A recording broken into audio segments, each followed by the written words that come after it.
parents lied about a medical emergency to steal my wedding fund and pay for my brother's honeymoon, so I married in secret and bankrupted them. Hey, so I, 26F, recently married my husband, 26M, after 6 years together, but the wedding we had was not what I had envisioned. Instead of a beach wedding, which held special meaning for us, we had a smaller, intimate ceremony at his aunt's farmhouse. Why the change of plans? Because my parents lied about needing money for a medical emergency and used it to fund my brother's extravagant honeymoon. Like any bride, I wanted my wedding day to be perfect. Over the last 5 years, I'd been saving diligently for a dream beach wedding. My husband and I both loved the ocean, and many of our happiest memories were made on monthly beach trips. We wanted to share that joy with our guests, and I had even begun scouting luxurious seaside hotels. But everything changed when my parents approached me with a desperate request. My brother, 24M, had recently married in a small, spur-of-the-moment ceremony, which was fine by me. It was his wedding, his choice, but shortly afterward, my mom reached out to ask for $115,000, saying my dad's diabetes had worsened and they couldn't cover the medical expenses. There was an expensive drug involved that wasn't covered by insurance and had to be imported. Out of concern for my dad's health, I didn't hesitate to help them. I transferred the money without questioning their story. As time passed, I began to notice inconsistencies. Despite my mom's claims, my dad didn't look seriously ill when I visited. Every time I asked for medical reports or why he wasn't hospitalized, my mom evaded the questions. I started to suspect something was off but didn't want to accuse them outright without proof. The turning point came during a conversation with my brother, who mentioned he was on a month-long honeymoon in Europe, something I knew nothing about. Apparently, our parents had gifted him and his wife this extravagant trip, which cost around $125,000. It didn't take long to connect the dots. My parents had used the money I lent them, under the guise of a medical emergency, to pay for my brother's honeymoon. When I confronted my parents, they confessed. They admitted lying because they knew I'd never agree to fund my brother's trip if they told me the truth. Their reasoning? He'd been struggling at work and was feeling down, so they thought the honeymoon would lift his spirits. They said I could easily earn the money back since I'm young, whereas they couldn't touch their retirement fund. Their justification was that it was just money, and they'd pay me back eventually. They even had the audacity to ask me to consider my brother's feelings, claiming this trip had saved him from depression. I was furious. They had betrayed me, stolen from my wedding fund, and expected me to sacrifice my dreams without a second thought. It was heartbreaking to realize that my parents valued my brother's comfort and happiness over my own, and they didn't even bother to consider how much this would hurt me. I had a lot of expenses to consider if I wanted to go through with my beach wedding. Even though my husband and his family were covering some costs, I needed to look out for myself too. My parents had made it clear early on that they could either pay for my college education or my wedding, but not both. I chose college, knowing I would be responsible for funding my own wedding. That's why I had spent the last 5 years saving diligently. When my brother started college, I asked him if he faced the same ultimatum, and he laughed at the idea, as if it were absurd. I never brought it up with my parents, not wanting to accuse them of having a favorite, even though it was glaringly obvious. At the time, I was still reliant on them, having not yet found a job, so confronting them seemed risky. It didn't make sense to stir the pot.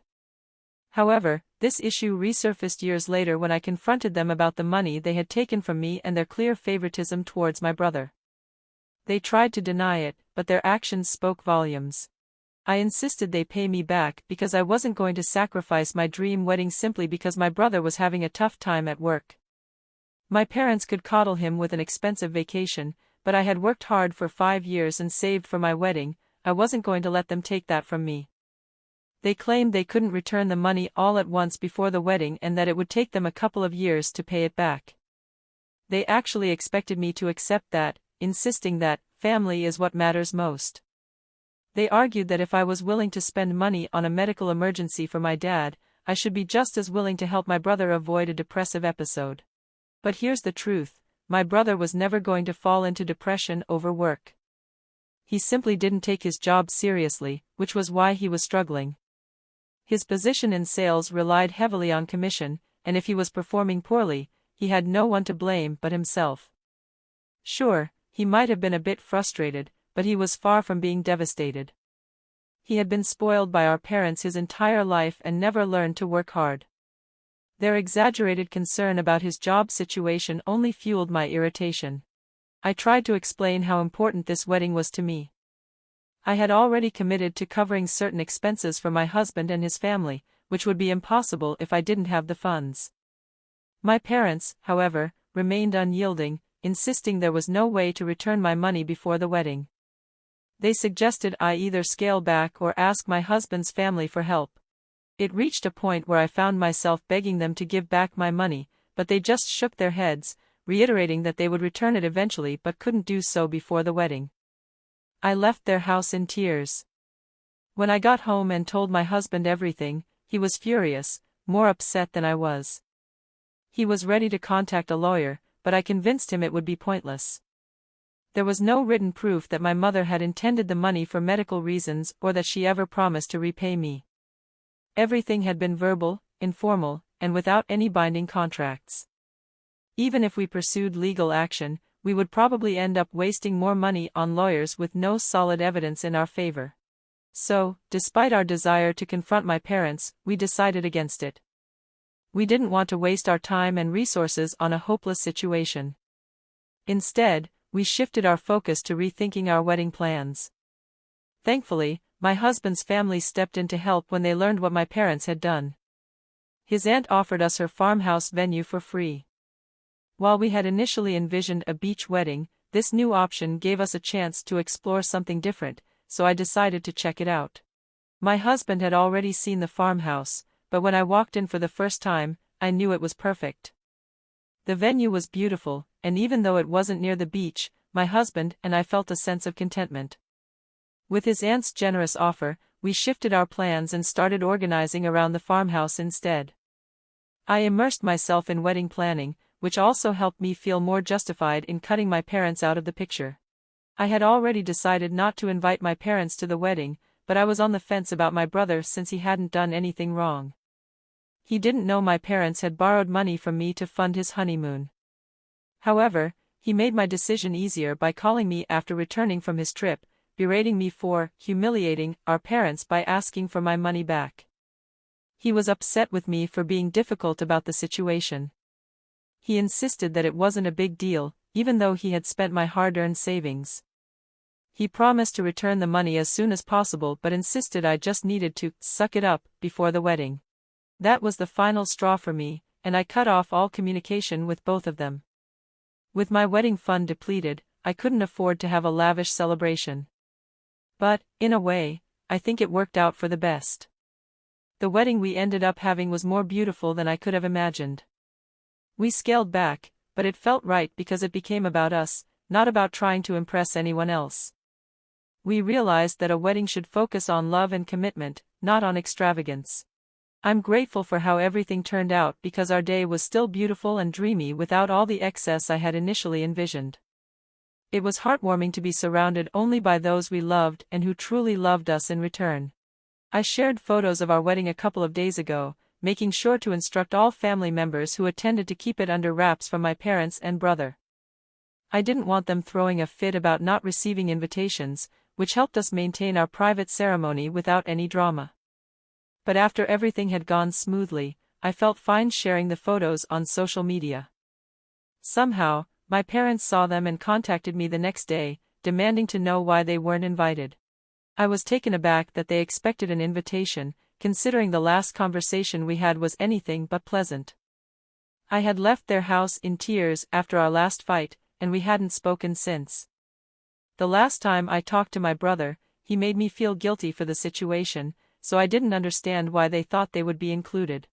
Not only did they expect an invitation, but they were also upset that they weren't there.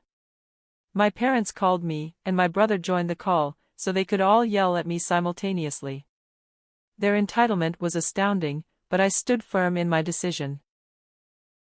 I had already cut my parents and brother out of my life, and I didn't want their drama to disrupt my new life as a newlywed, so I made it clear to them that after they had stolen money from my wedding fund, I had to keep my guest list limited to family and a few close friends, since they didn't fit into either category. They weren't invited. After that, I hung up and blocked them. hoping they would finally leave me alone.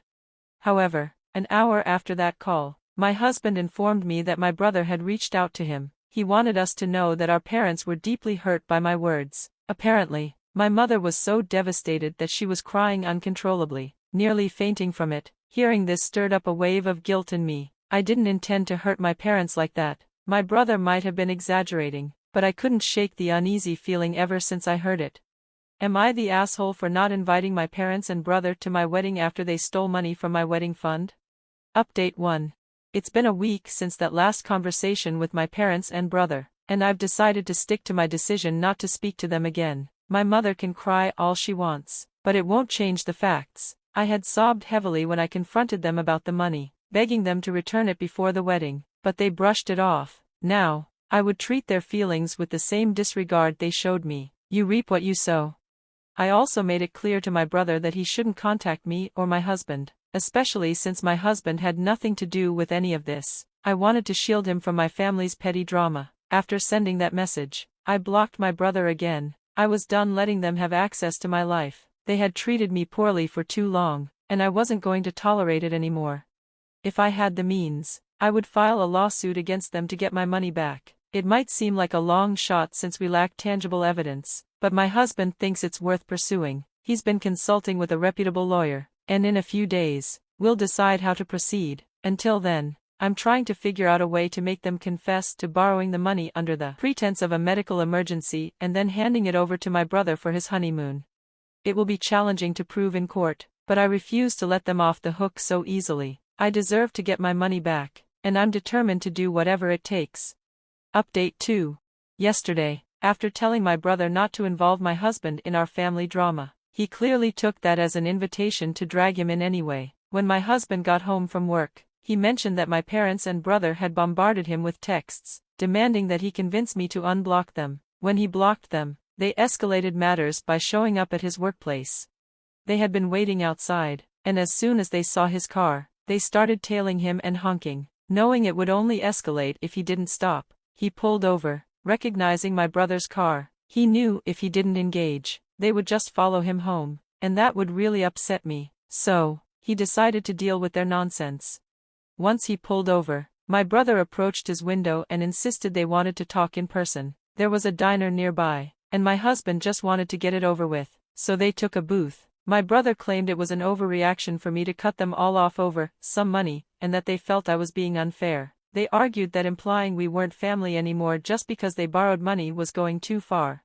Since they couldn't reach me directly, they hoped my husband could remind me that we were still family and that I needed to act like it instead of throwing tantrums. They also claimed they would eventually return the money, but it was impossible for them to pay it all back at once. They had explained this to me numerous times, so I needed to be more understanding, especially since my brother was struggling at work and my parents were nearing retirement. They were trying to manipulate my husband into thinking this was all my fault, but he handled it brilliantly. Instead of confronting them directly, he played along and made them feel like he was on their side. He suggested that they send me a heartfelt message to help calm things down. They actually fell for it. My husband cleverly manipulated them into admitting what they had done in that message. Once we have that, we're ready to take legal action against them. I couldn't be prouder of my husband. He's an evil genius, but he's my evil genius, and I love him for it. Update 3. My husband's plan worked like a charm, and we're beyond excited right now. My parents and brother, in their foolishness, sent me an email confessing to everything. Now that we have solid proof, my husband has given our lawyer the green light to proceed with the case. Soon enough, we'll be getting our money back. $115,000 might not seem like a lot to some, but to me, it represents 5 years of hard work and sacrifice. I'm not going to let that go to waste just because my brother is lazy and my parents enable him. We are suing them, and no matter what, we're getting that money back. We've also started planning our honeymoon, a short trip to the beach because that's where all of this began, and it will always hold special meaning for us. We might take a longer vacation later, but for now, we're focusing on what makes us happy without feeling the need to impress anyone. I refuse to be like my brother, who flaunted his honeymoon photos as if to boast, only to end up facing the consequences of his actions. It's sad for them, but they brought this on themselves, and they deserve whatever comes their way.